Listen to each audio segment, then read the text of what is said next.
आप अभी देखिएगा, जब बच्चे 16-17 साल से लेकर के 24-25-26 साल तक के होते हैं, जब इनके इमोशंस में कभी खुशी और कभी जरा सी बात में रोना आ जाता है। कभी देखा है घर के अंदर बेटी बैठी है, बैठे बैठे चुपचाप अपने आप उदास होकर के रो रही है।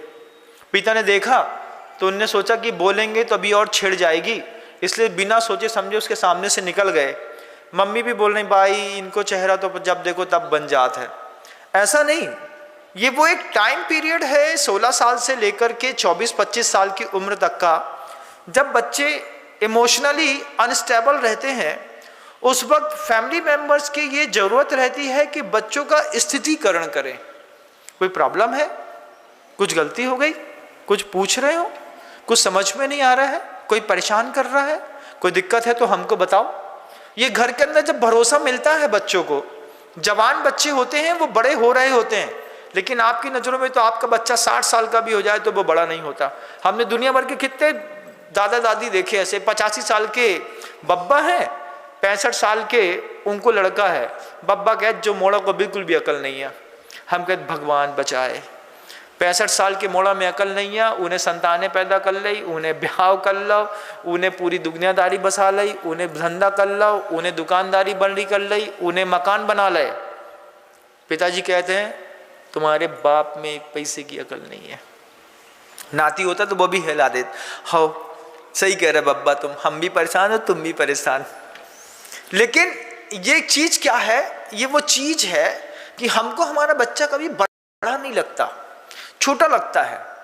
लेकिन सोचने वाली बात है दुनिया की कि जब आपको पता चले, अगर नहीं पता चले तो जानिए, सीखे इस बात को कि जब आपका बच्चा 15 साल से लेकर के 25 साल के बीच में 10 साल का वो टाइम पीरियड है जब इसके इमोशनल अनस्टेबल रहते हैं बच्चे, घर के अंदर के भावनात्मक रूप से अस्थिरता बनी रहती है।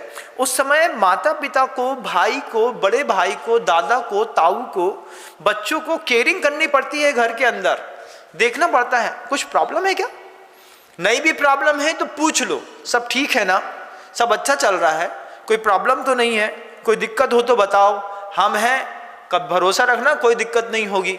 इस तरीके कहने पर अगर थोड़ा भी जैसे हल्की सी नमी से गुड़ गीला हो जाता है, ऐसी थोड़ी सी नमी का भाव पैदा किया और बच्चे थोड़े से गीले हुए तो थोड़ा और इमोशनल्स करके उनके अंदर की बात निकाल करके जब उनको अपन स्थिरता दे देते हैं, तब बच्चे भी माता पिता का, भाई बहन का, बड़ों का, चाचा चाची का एहसान मानते हैं कि उस समय हम दलदल में फंस जाते अगर हमारे चाचा ने, हमारे पापा ने, हमारे ताऊ ने, बड़े भैया ने, बड़ी बहन ने नहीं बचाया होता तो।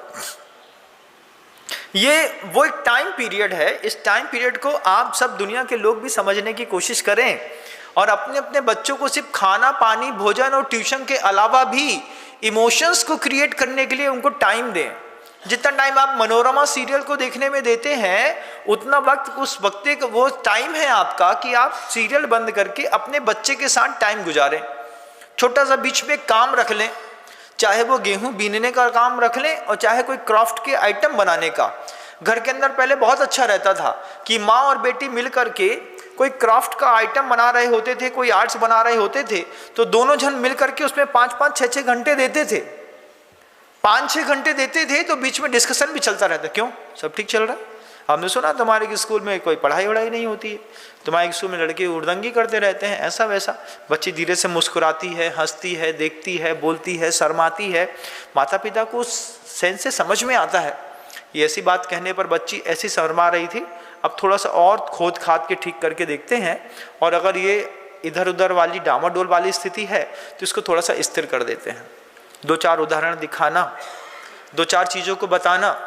16-17 साल 18 साल की उम्र में एक बार अपनी जवान बेटी को, मैं बहुत अच्छी बात बताना चाह रहा हूँ, 16-17-18 साल की उम्र में एक बार अपनी जवान बेटी को कभी भी किसी जेल के एक बार घुमा करके लेकर के आइए, विजिट करा के आइए। जवाबदारी है, संडे को, सैटरडे को, फ्राइडे को जब छुट्टी मिले। लेकिन ये छोटा सा कर्तव्य करके आप कमाल पाएंगे कि आपके घर की बेटियां और बच्चे जब अंदर जाकर के देखेंगे कि इतने सारे लोग हैं, यंगस्टर्स लड़के हैं, ये इस अपराध में है, ये इस अपराध में है, इस अपराध में है, बच्चों को समझ में आएगा कि हमें अपराध नहीं करना है, इस तरीके से किसी भी चीज़ों में फंसना नहीं है। वो भी एक शिक्षा का केंद्र है, वो सजा का केंद्र नहीं है। सजा का केंद्र तो अंदर रहने वाले लोगों के लिए है, लेकिन एक जेल बाहर रहने वाले लोगों के लिए एक शिक्षा का महाविद्यालय है। उस महाविद्यालय में एक बार अपने पुत्र और पुत्रियों को स्वयं जाकर के दर्शन कराइए। ये सोच करके हम छोड़ देते हैं, अरे भैया होते तो कबाबी शराबी गंदे लोग रहे थे। बिल्कुल गलत बात। वहां पर दुनिया के वो महान गुरु रहते हैं जो एक नादान बच्चे को सिखाते हैं कि हमने 1000 पाप करके यहाँ पर 20-20, 25-25 साल के लिए बैठे हैं, तुम इस तरीके का कोई भी अपराध मत करना। बच्चा खुद अपराध करके जेल की हवा खा के आए, इससे पहले बच्चे का क्राइम रिपोर्ट्स कार्ड बिल्कुल फ्रेश और क्लियर और नो ड्यूज वाला हो। हमको हमारे बच्चे को 16 साल का बच्चा है, 15 साल की बेटी भी है और बेटा भी है, दोनों 15 से 25 साल के बीच में, दोनों को सजा के उस महाविद्यालय में जाकर के एक बार शिक्षा दिला करके लाइएगा। एक बार बच्चों को जेल और एक बार बच्चों को हॉस्पिटल की बर्न यूनिट, दो चीजें आपको महीने, 2 महीने, 4 महीने, 6 महीने में एक बार घुमा देना चाहिए। और हॉस्पिटलों में तो नियम बना लेना चाहिए हर संपन्न व्यक्ति को कि हम भले घर के अंदर से मखाने सेक करके ले जाएंगे, 1 किलो मखाना लेकर के चले जाइए, पॉपकॉर्न्स लेकर के चले जाइए, लेकिन अच्छे ताजे फ्रेश पॉपकॉर्न को अच्छे से सेकिए। अपनी बच्ची और बेटी को बोले चलो बेटा एक बार हॉस्पिटल में अपन 5 किलो पॉपकॉर्न्स को बांट करके आते हैं। इसी बहाने आपको दुनिया का दर्द देखने मिलेगा, तकलीफ देखने मिलेगी। बर्न यूनिट्स में जाएंगे तब पता चलेगा कि एक लड़की के ऊपर तेजाब फेंक दिया, इसको जला दिया, इसको ऐसा कर दिया। तो इस तरीके की यथार्थ जीवन दर्शन दिखाने का प्रतिमा नियोग के कथानक पढ़ने से और अनियोग पढ़ने से जो आपको लाभ नहीं मिलता बंधुओं, ये 2-3 स्थानों पर जाने से आपको लाभ दिखाई दे जाएगा। आपको लगेगा कि महाराज श्री की बात सुन करके हमने अपने जीवन के सौंदर्य को विकसित कर लिया। अपने घर के अंदर ठंडी के दिन आ गए ना, मुरमुरा खाते हैं, गुड़ के लड्डू खाते हैं, पॉपकॉर्न्स खाते हैं, दुनिया भर की और चीजें खाते हैं।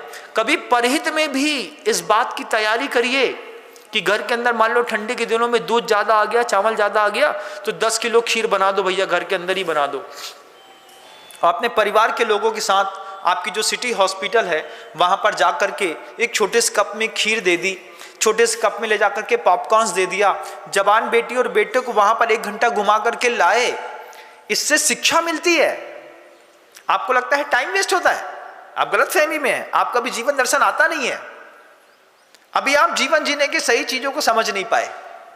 जीवन जीने की सही समझ तो इन्हीं स्थानों पर पैदा होती है जहां पर करुणा और दया की साक्षात कीमत दिखाई देती है, जहां डिवोशन और डेडिकेशन दिखाई देता है, जहां पर प्रार्थनाएं दिखाई देती हैं, जहां पर व्यक्ति का पाप और पुण्य एक साथ दिखाई देता है। ऐसा कौन सा कर्म स्थल है? वहां पर जाकर के देखिएगा, जब अंदर ऑपरेशन चलता रहता है तब जाकर के बाहर देखिए, भगवान माला हाथ से नीचे नहीं जाती, चाहे हिंदू हो, मुसलमान हो, सिख हो, ईसाई हो, कोई भी हो, मेरा पति, मेरा पुत्र, मेरा बच्चा बच जाए। वास्तव में तो वो यथार्थता में करुणा दया की ऐसी कर्मस्थली है कि वहां पर जाकर के एक बार 15 से 25 साल की उम्र का बेटा हो या बेटी, हफ्ते में, महीने में, 15 दिन में एक बार, अरे 2 किलो पॉपकॉर्न्स को तलने में तुम्हारा जाता क्या है? 30-40 रुपए किलो का मक्का का दाना आता है, 2 किलो का 80 रुपए का, 100 रुपए का मक्के का दाना उठा करके एक बोरे में भर के बढ़िया साफ सुथरा करके गरम घी हल्दी चावल लगा करके उसको दे करके आए। इस बहाने कुछ लेकर के आए, इस बहाने हम अपने अंदर करुणा दया कंपाइंडनेस क्षमा इन सब चीज़ों को लेकर के आए। हम लेकर के आए इन चीज़ों को कि भैया हमें इस तरीके के पाप नहीं करना, इस तरीके का भोजन नहीं करना। जब वहाँ जाकर के दिखेगा कि बहुत अच्छी लड़की दिख रही थी, बहुत अच्छी, यहाँ से यहाँ तक पूरा कट्स लगे हुए हैं, क्यों लगे हैं? केमिकल रिएक्शंस क्या होते हैं, फिजिकली जो केमिकल रिएक्शन होते हैं वो क्या होते हैं, किस तरीके से रंग बदल गया, किस तरीके से क्या हो गया। ये प्रतिमा नियोग की जो कथानक पुस्तकों में पढ़ते हैं, इसका प्रैक्टिकली इंप्लीमेंट कर कहीं देखना है तो हॉस्पिटल में जाकर के देखिए, कभी पर जाकर के देखना है तो किसी जेल खाने में विजिट करा के आइए। जब वहाँ पे 18 साल का लड़का मर्डर के केस पे फंसा मिलेगा और अच्छे घर का दिखाई देगा, अंदर जाके देखिएगा अच्छे एसपी, एसडीओ, डीएसपी, दुनिया भर के registrar, food inspector, sales tax inspector, professor, engineer, सब आपको जेल के अंदर मिलेंगे। तब लगेगा कि यहाँ भी क्या वैभव है और अपराध के कारण किस तरीके की इन लोग सजा काट रहे हैं। ये भी अपने घर के बच्चों के